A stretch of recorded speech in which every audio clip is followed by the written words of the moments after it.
Captain Kim Tae-ho stood at the observation deck of Nexus Prime, watching the endless stars through the thick glass windows.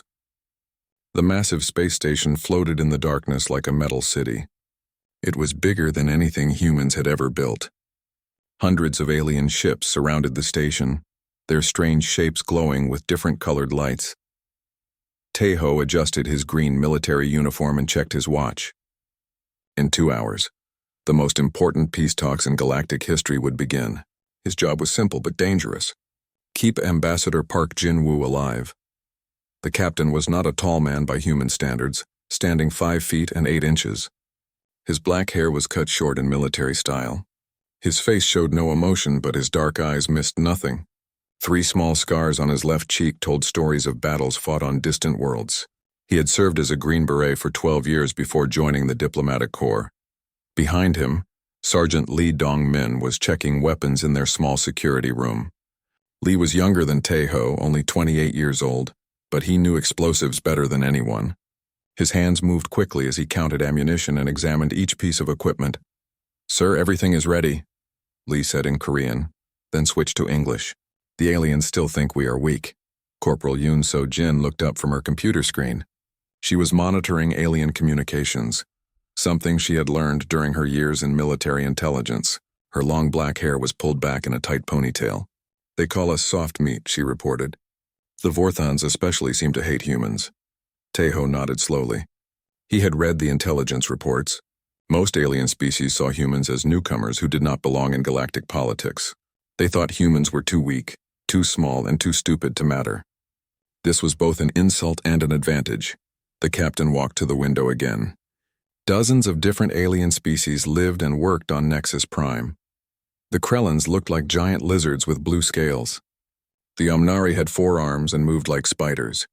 The Zephyrians were tall and thin with gray skin that seemed to glow. All of them were stronger than humans. All of them were faster. All of them thought they were better.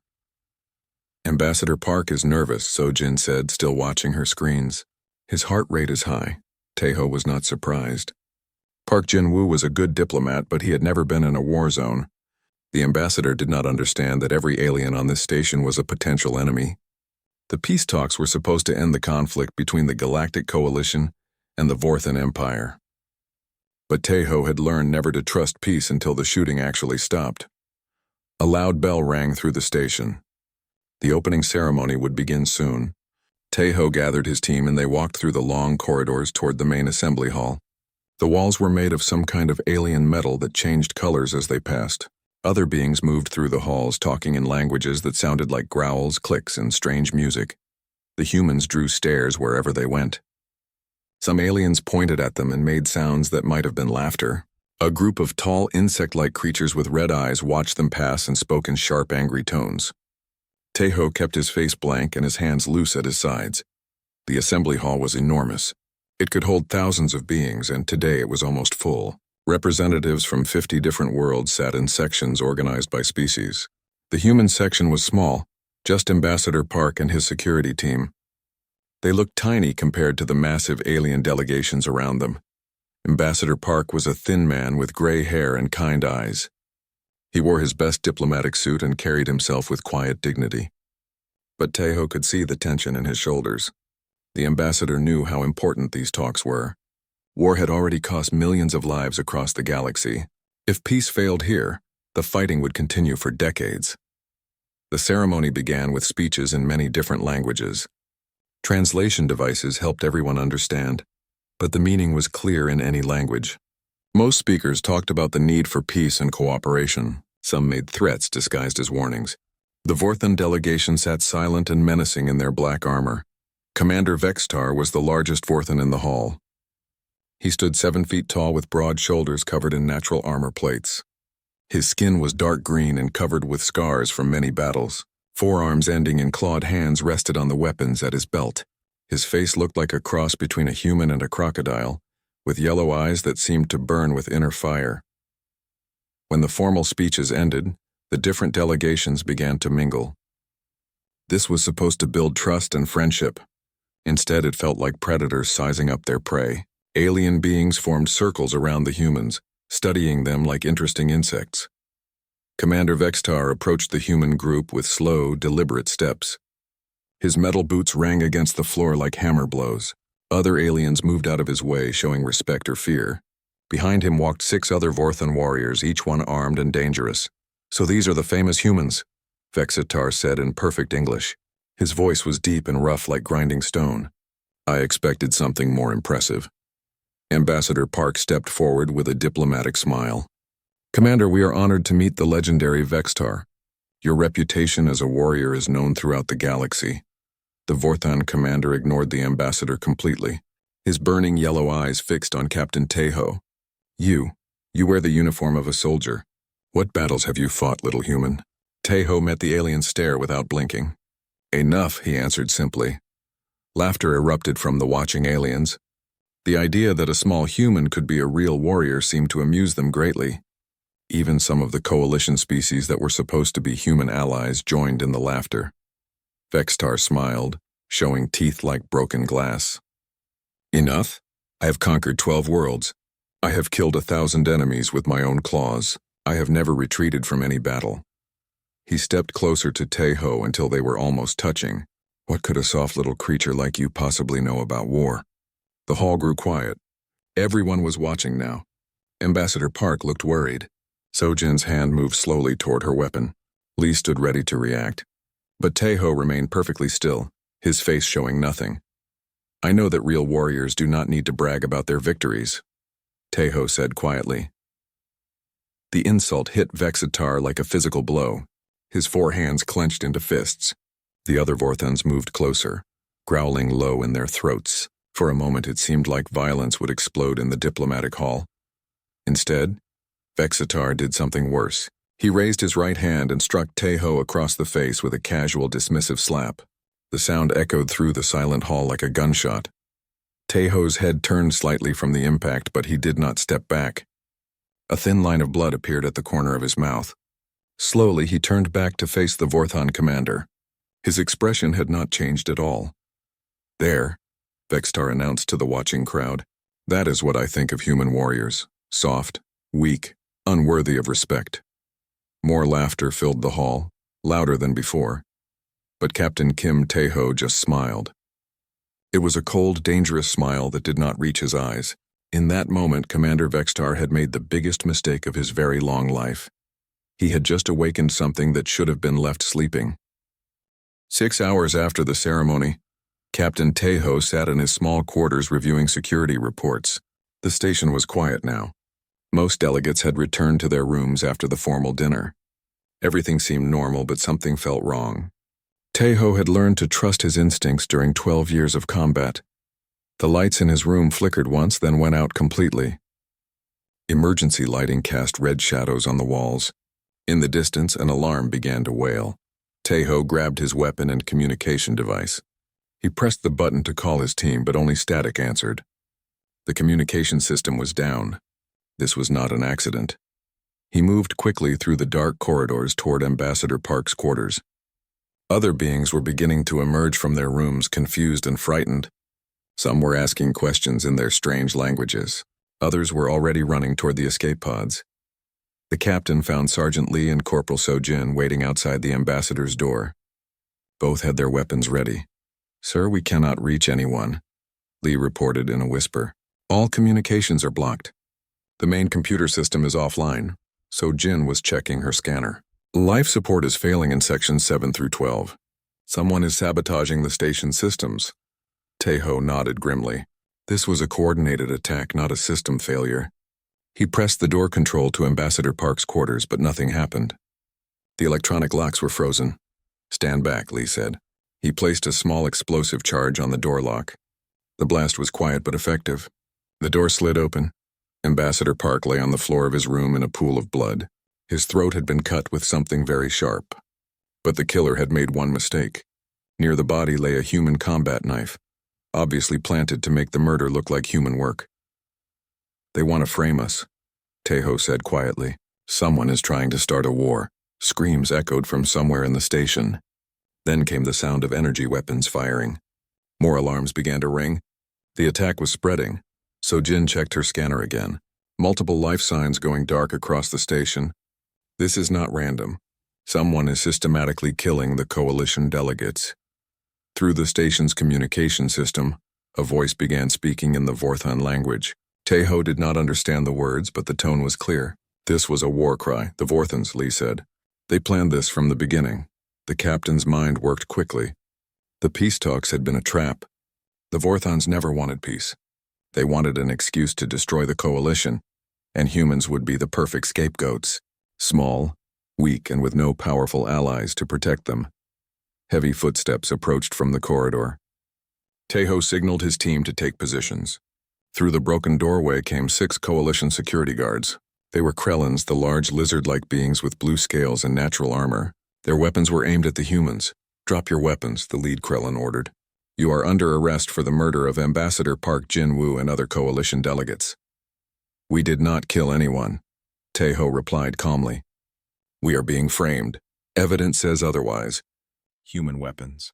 Human violence. You will surrender now or be destroyed." Behind the Krellans, Teho could see more security forces gathering. Word was spreading fast that humans were responsible for the attacks. Soon every alien on the station would be hunting them. "Sir," Sojin whispered, "my scanner shows Vorthon energy signatures moving through the maintenance tunnels. They are the real killers." But the Krellans were not listening. Their leader raised his weapon. "Last warning, humans." Teho made a decision that would change everything.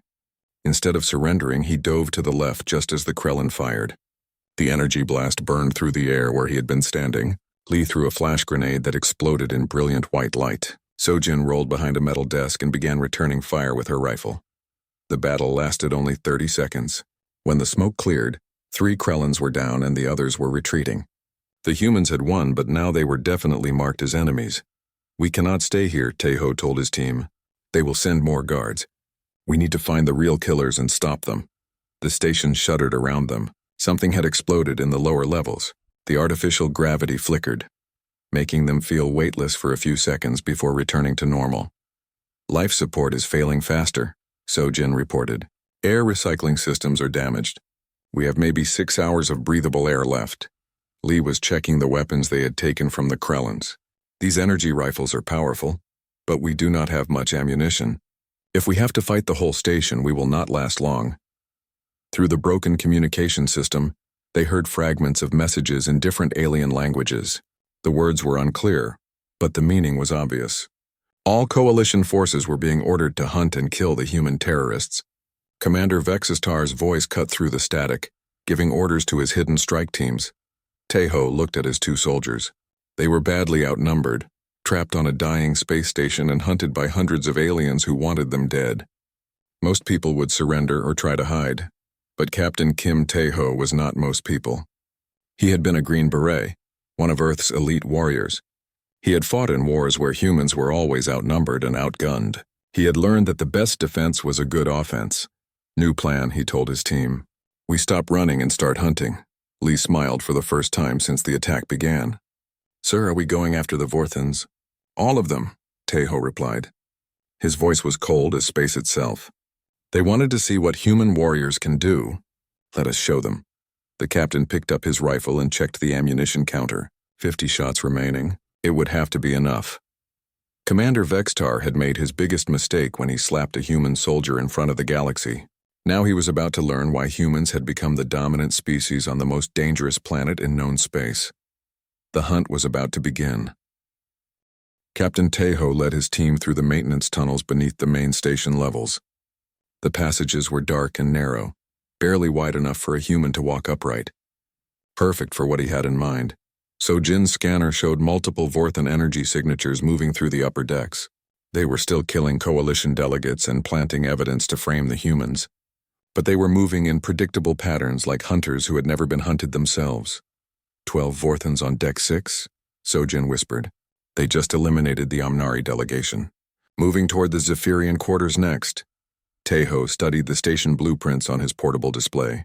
The Zephyrians were housed in Section 6 Delta, near the main power coupling. If the Vorthons damaged that system, the entire station would lose power within minutes. Lee, can you get us access to the service tunnels above Deck 6?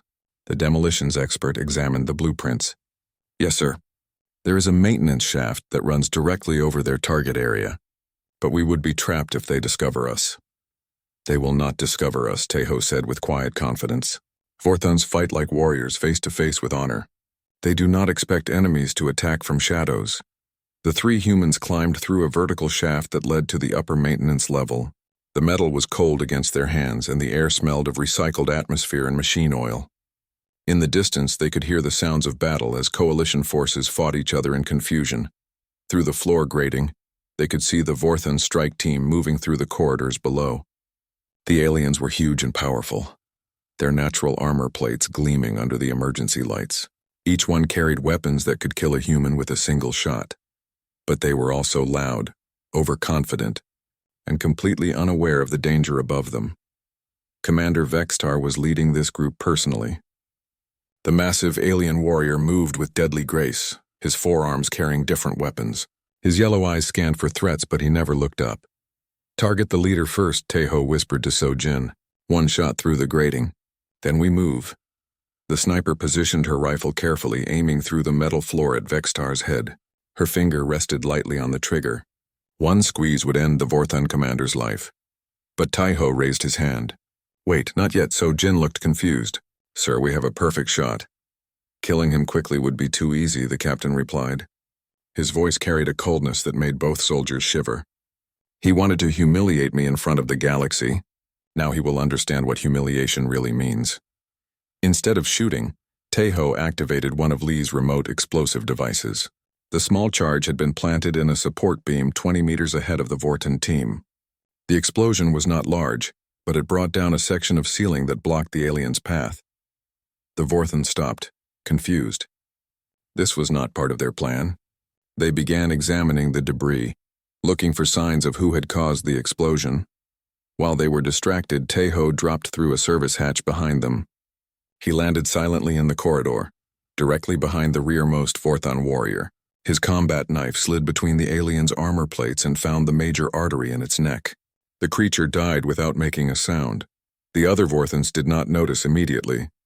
By the time they turned around, their companion had vanished. Only a small pool of green blood marked where he had been standing. "Krathtal?" One of them called out in the Vorthon language. There was no answer. Vextar's eyes began to glow brighter. He was starting to understand that something was wrong. But he still thought like a warrior, expecting his enemies to fight with honor and courage. He could not imagine that humans would use stealth and fear as weapons. Lee triggered another explosion, this one in the opposite direction. The Vorthon spun around, trying to locate the source of the attack. While they were turning, Sojin fired once through the floor grating. Her shot took down another Vorthon warrior with a clean headshot. Now the aliens knew they were under attack, but they did not know by whom or from where. Panic began to replace their earlier confidence. "Show yourselves, cowards!" Vextar roared. "Fight us with honor." His answer came in the form of toxic gas that began pouring through the air vents. Lee had broken into the station's atmosphere control system and was flooding this section with industrial cleaning chemicals. The gas was not immediately fatal, but it burned the aliens' eyes and throats, making it hard for them to see or breathe. Through the chemical fog, Tejo moved like a ghost. He had put on his breathing mask before releasing the gas. The Vorthons were stumbling around blind, coughing and cursing. They fired their weapons wildly, hitting walls and each other instead of their real enemy. The captain's knife found 2 more victims before the surviving Vorthons managed to activate their emergency breathing equipment. But by then, half of Vextar's strike team was dead and the others were demoralized and frightened. "This is not possible," one of the Vorthons said in accented English. "Humans are weak. They do not fight like this." Vextar's 4 hands clenched into fists. The proud warrior was beginning to realize that he had seriously underestimated his enemies. But his arrogance would not let him admit that small, weak humans could be dangerous. "Find them," he commanded his remaining warriors. "Kill them all. Show them what real warriors can do." But as the Vorthons spread out to search for their attackers, they were walking into a trap that had been prepared by someone who understood war better than they could imagine. Captain Kim Tae-ho had fought in jungles where every tree might hide an enemy. He had survived in deserts where the sun itself was trying to kill him. He had led missions behind enemy lines where discovery meant death. "Commander." Vextar was about to learn that there was a big difference between being a warrior and being a soldier, and humans were the best soldiers in the galaxy. The battle continued through the long night as Tai-Ho's team picked apart the Vorthan strike forces. Each engagement taught the aliens something new about human warfare, lessons written in their own blood. In the station's central computer core, Li Dongmin worked his magic with explosives and electronics. He had learned these skills during the Martian Rebellion, where human colonists had fought against Earth's corporate armies. That war had taught humans how to turn any environment into a weapon. Computer access restored in sections 4 through 8, Li reported through their short-range communicators. I have control of environmental systems, security doors, and artificial gravity. This gave them a tremendous advantage. Li could lock doors to trap Vorthan teams or open them to create escape routes. He could adjust the gravity to make areas too heavy for the aliens to move normally. Most importantly, he could monitor their movements through the security cameras. So Jin had positioned herself in the station's highest tower, where the long-range communication array was located. From there, her sniper rifle could reach targets anywhere on the station. More importantly, she was slowly repairing the communication system that the Vorthans had sabotaged. I am getting fragments of signals from the human fleet, she told Tai-Ho. They know something is wrong, but they are still 2 days away. 2 days was a long time to survive against overwhelming odds. But Tai-Ho had once held a position for 6 days against an entire enemy regiment. His secret was not superior firepower or better armor. It was understanding how fear could be more powerful than any weapon. The Vorthans were learning this lesson the hard way, Commander. Vextar had split his remaining forces into 3 groups to search different sections of the station. Each group had 8 warriors, still enough to overwhelm any human force in direct combat. But Tai-Ho had no intention of fighting directly. The first group was hunting through the lower maintenance levels where the station's power and life support systems were located. They moved carefully through the narrow corridors, weapons ready for any attack. Their enhanced senses could detect the slightest movement or unusual smell. What they could not detect was the trap Tai-Ho had prepared using the station's own systems. As the Vorthans entered a junction between 4 corridors, Li activated his remote control. Blast doors slammed shut behind and in front of the alien warriors, trapping them in a small space. Then the artificial gravity began to increase. Normal gravity on the station was set to accommodate all the different alien species. Most beings were comfortable at about Earth normal levels, but the system could be adjusted much higher for emergency situations. Li pushed the gravity up to 3 times normal, then 4 times, then 5 times normal. The Vorthans, despite their natural strength, began to struggle under the crushing weight. Their movements became slow and clumsy. Their weapons felt impossibly heavy. Then Tai-Ho appeared above them, looking down through a maintenance grate. He did not need to climb down and fight them hand to hand. Instead, he simply dropped several of Li's explosive devices into their trapped space. The explosion in the confined area was devastating. When the blast doors finally opened, nothing remained of the first Vorthan hunting party. The second group was moving through the residential sections, looking for human survivors to eliminate. These Vorthans were more cautious after hearing the explosion from below. They checked every corner and doorway before advancing, but they were thinking like ground fighters, not like soldiers who understood 3-dimensional warfare. So Jin's first shot came from directly above, through a transparent ceiling panel. Her bullet took down the group's leader before they even knew they were under attack. Her second shot disabled their communication equipment. Her third shot hit the emergency lighting system, plunging the entire section into darkness. In the dark, the Vorthans' natural night vision should have given them an advantage. But Sojin had spent years fighting in Earth's deepest caves and tunnels. She knew how to use darkness better than any alien. Moving through ventilation shafts and service corridors, she picked off the Vorthans one by one. Each shot came from a different angle, a different direction. The aliens began firing at shadows, wasting ammunition and hitting each other instead of their real enemy. By the time emergency lighting was restored, 6 of the 8 Vorthans were dead. The survivors had barricaded themselves in a storage room, too frightened to continue the hunt. The third group, led by Vexitar himself, was moving through the main diplomatic areas. The commander had learned from the fate of his other teams. He kept his warriors close together and watched all directions for possible attack. But Tai-Ho did not attack them directly.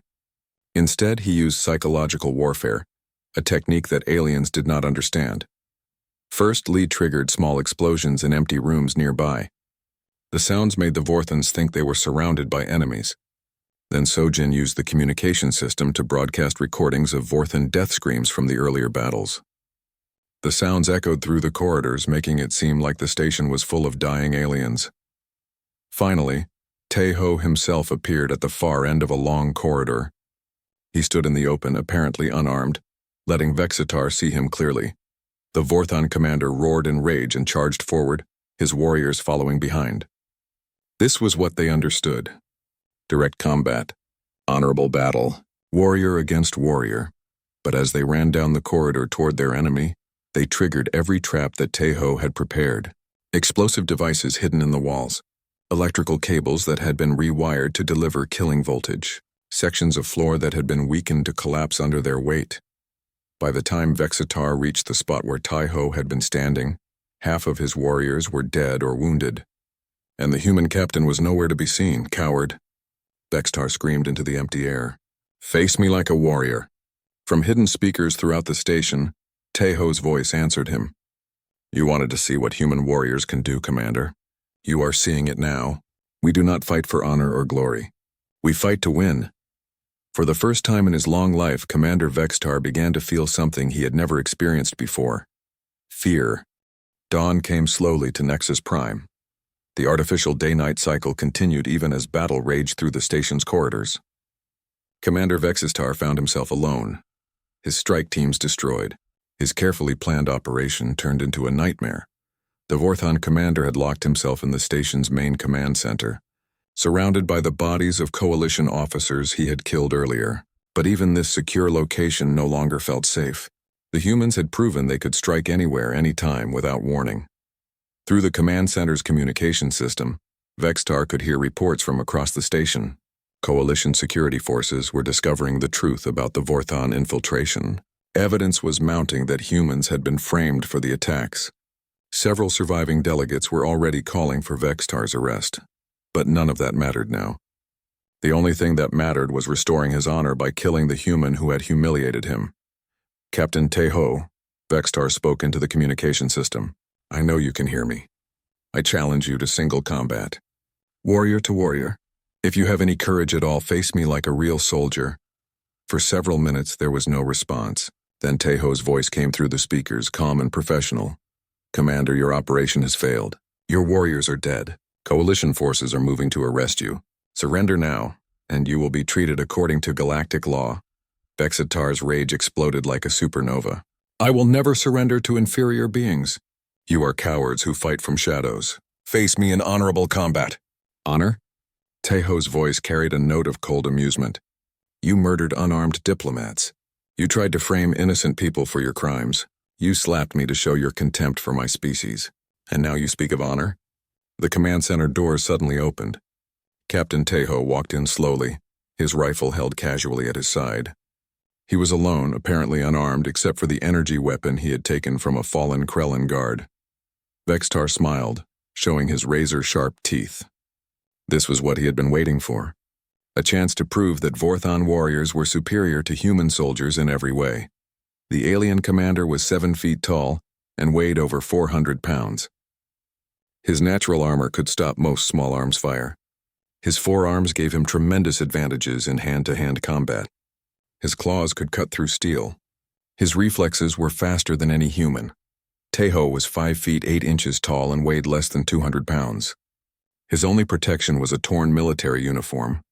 His only weapons were the rifle in his hands and whatever equipment he carried in his pockets. By any reasonable measure, this would not be a fair fight. Finally, Vexitar said, advancing slowly across the command center. We will settle this the proper way. Warrior to warrior. Tae-ho set his rifle down on a nearby console, apparently accepting the challenge to single combat. Commander, do you know why humans became the dominant species on Earth? Vexitar paused, confused by the question. What? Earth is the most dangerous planet in known space, Tae-ho continued conversationally. Everything there is trying to kill everything else. Predators that hunt in packs, diseases that can wipe out entire populations, weather that can freeze or burn you to death, natural disasters that can destroy continents. The Vorthon commander resumed his advance, but something in Tae-ho's tone made him nervous. The human showed no fear, no concern about the massive alien approaching him. Humans are not the strongest species on Earth, Tejo said. We are not the fastest. We do not have claws or natural armor or poison, but we survived because we learned something that you never learned. What is that, little human? Tejo smiled that same cold smile he had shown after being slapped. We learned that there is no such thing as a fair fight. There is only winning and losing. As Vextar lunged forward with all four clawed hands extended, Tejo moved like liquid lightning. But he did not try to fight the alien directly. Instead, he dove to one side and grabbed something from his belt. The object in his hand was small and metallic. A remote control device. Li Dongmin had been very busy during the night. While Tejo kept the Vorthans distracted, the demolitions expert had placed shaped charges throughout the command center, not enough to destroy the room but carefully positioned to create a specific effect. The explosions were small but precise. They severed the artificial gravity generators directly beneath Vextar's feet. The massive alien warrior suddenly found himself weightless. Floating helplessly in the middle of the room, Tejo, who had grabbed onto a support beam before triggering the charges, swung himself toward the floating Vorthon. His combat knife appeared in his hand like magic. In zero gravity, size and strength meant nothing. Vextar's massive bulk became a disadvantage, making him slow and clumsy. His four arms flailed uselessly, unable to find purchase on anything solid. Tejo moved around his opponent like a dancer, striking precisely at the weak points between Vextar's armor plates. Each cut was small but carefully placed to cause maximum damage. Within seconds, the mighty Vorthan warrior was bleeding from dozens of wounds. This is impossible, Vextar gasped as his strength drained away. You are just a human.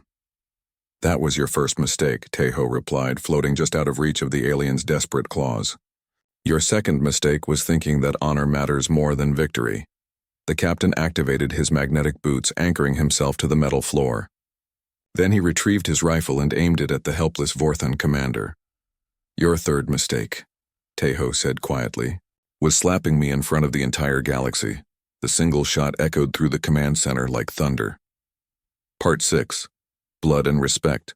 The story concludes with Vextar, broken and defeated, finally understanding what he unleashed with that dismissive slap. As he lies dying, he acknowledges that humans are not weak. They are the most dangerous predators in the galaxy precisely because they appear harmless until threatened. The human rescue fleet arrives to find the station secured and the Vorthon threat neutralized. The surviving alien diplomats, having witnessed human capability firsthand, view humanity with newfound respect and no small amount of fear.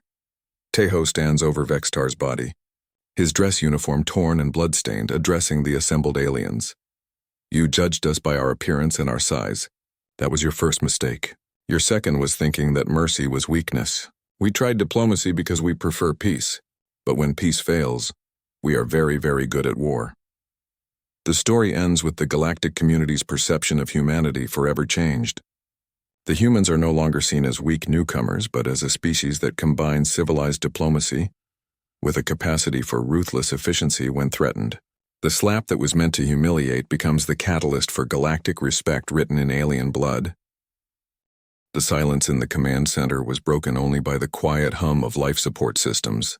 Commander Vextar's body floated motionless in the zero-gravity field, green blood forming perfect spheres in the weightless environment. Captain Tejo activated the gravity generators, and everything fell back to the floor with soft thuds. He stood over his fallen enemy, showing no emotion. The mighty Vorthan warrior who had humiliated him in front of the galaxy was dead. Through the command center's communication system, voices in many languages were asking for status reports. Coalition security forces were regaining control of the station. The truth about the Vorthon plot was spreading quickly through the surviving diplomatic community. Sojin's voice came through Tejo's personal communicator. Sir, I have established contact with the human fleet. Admiral Kim is demanding an immediate explanation. Tell the Admiral that the situation is under control, Tejo replied. All Vorthon infiltrators have been eliminated. The station is secure. Lee joined them in the command center carrying a data pad full of evidence. Sir, I have downloaded all of Vextar's communications and battle plans from the command computer. This proves that humans were framed for the attacks. But proof was hardly necessary now. The surviving coalition delegates had seen enough to understand what had really happened. They had watched a small team of human soldiers do something that their own security forces could not accomplish. 3 humans had defeated an elite Vorthon strike team and saved the peace negotiations. The first alien delegation to arrive at the command center was a group of Krellin security officers, the same species that had tried to arrest the humans earlier. Their leader looked at Vextar's body, then at Captain Tejo, then back at the body. "We owe you an apology, Captain," the Krellin said in careful English. "We were wrong to suspect humans of these crimes." More delegates began arriving. Omnari with their 4 arms and spider-like movements. Zephyrians tall and gray like living shadows. Even some smaller species that usually avoided contact with larger beings. All of them stared at the 3 humans with expressions that had not been there before. Respect. And something else. Fear. Ambassador Chen Wei-Ming of the Omnari delegation stepped forward. His 4 hands were clasped together in a gesture of formal acknowledgement. "Captain Tejo, on behalf of the Coalition Council, I thank you for your service. Without your actions, this attack would have succeeded in destroying the peace process." Tejo nodded politely. "We were just doing our job, Ambassador." "Your job?" The Omnari's large eyes blinked in confusion. "You defeated a fully armed Vorthon strike team with only 3 soldiers. You turned this entire station into a weapon. You made Commander Vextar, one of the most feared warriors in the galaxy, look like a helpless child." "Vextar made a mistake," Tejo said simply. "He judged us by our appearance instead of our capabilities." The assembled aliens exchanged glances. They were beginning to understand that they had all made the same mistake.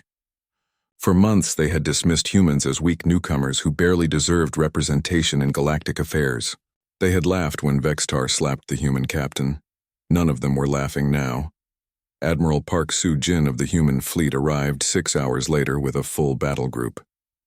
She expected to find her people dead or captured, the station under Vorthon control, and the peace process destroyed. Instead, she found Captain Tejo and his team calmly writing reports while coalition delegates competed to offer them honors and rewards. "Captain," Admiral Park said privately, "what exactly happened here?" Tejo's report was brief and professional. 3 human soldiers had defended the station against 50 Vorthon infiltrators and won. The enemy strike force had been completely eliminated. Casualties among coalition forces had been minimized. The evidence of Vorthon treachery was overwhelming. "Sir, there is one more thing," Tejo added.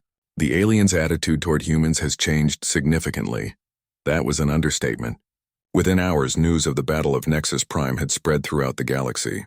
The story grew with each telling, but the basic facts remained the same.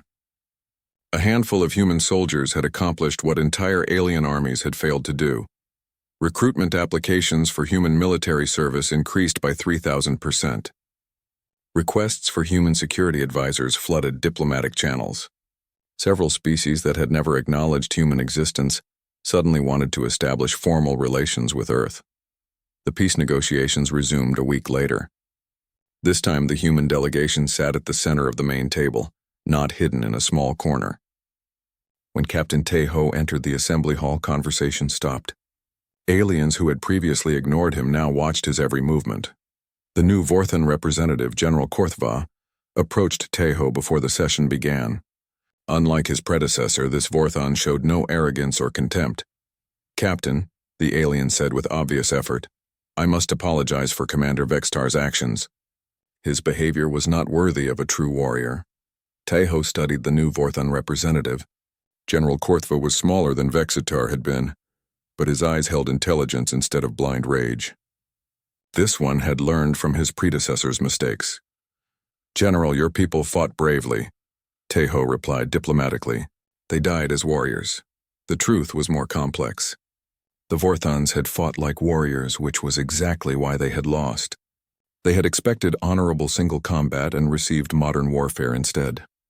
But there was no point in explaining this to their replacement. The peace treaty was signed 3 days later. The Vorthon Empire agreed to end their campaign of expansion. The coalition agreed to provide humanitarian aid to Vorthon colonies damaged by the war. Both sides established new protocols for resolving disputes without violence.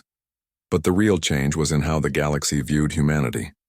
Ambassador Li Minjung, the new human representative, found herself consulted on military matters by species that had previously considered humans irrelevant. Trade agreements that had been stalled for months were suddenly approved. Human colonies that had been struggling to survive received offers of assistance and protection. Captain Tejo was promoted to colonel and offered command of the new Galactic Security Force. His first assignment was establishing training programs to teach other species about human military doctrine. The irony was not lost on him. The same aliens who had mocked humans for being weak now wanted to learn how to fight like humans. The galaxy had discovered that sometimes the most dangerous enemy was the one who looked harmless. On his last day at Nexus Prime, Colonel Tejo stood in the same observation deck where the story had begun. The stars looked the same, but everything else had changed. Humanity was no longer the ignored newcomer in galactic politics. They were partners, allies, and occasionally very dangerous enemies. Sojin joined him at the window. She had been promoted to major and would be staying on the station as the new security chief. "Sir, do you think they finally understand us?" Tejo considered the question carefully. "They understand that we are dangerous when threatened. That is enough for now. And if it is not enough?" The colonel smiled, the same cold smile he had shown Commander Vextar. "Then they will learn more lessons, and the next lesson will be written in blood just like this one." The galaxy had learned to respect humanity through violence and fear. It was not the way Tejo would have preferred, but it was effective. The slap that was meant to humiliate had instead announced, to every species in known space, that humans were no longer to be dismissed or ignored. Commander Vexter had wanted to show his contempt for human weakness. Instead, his final gift to his own people was a hard lesson about the true nature of the species they had underestimated. Some gifts, Tejo reflected, are written in blood, and this one would not be forgotten for a very long time. The galactic warrior mocked a green beret with a slap. His mistake was written in blood,